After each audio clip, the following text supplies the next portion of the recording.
On monte dans les rangs de l'armée.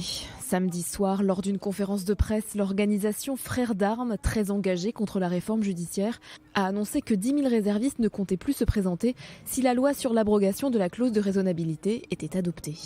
C'est l'une des soirées les plus difficiles pour l'État d'Israël, mais c'est aussi l'une des plus importantes de l'histoire de l'État.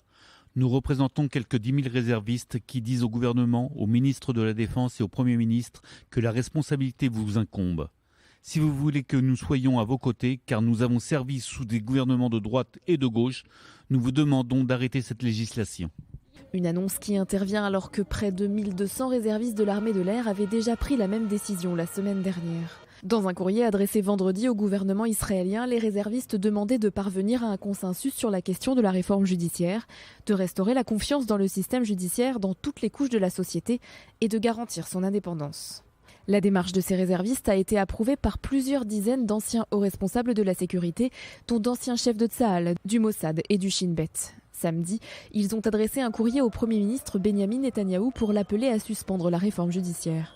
Conséquence de cette nouvelle annonce des réservistes, l'état-major de Tsahal estime que d'ici 48 heures, les capacités de l'armée pourraient être atteintes. Une inquiétude qui grandit alors qu'Israël doit faire face à d'importantes menaces sécuritaires.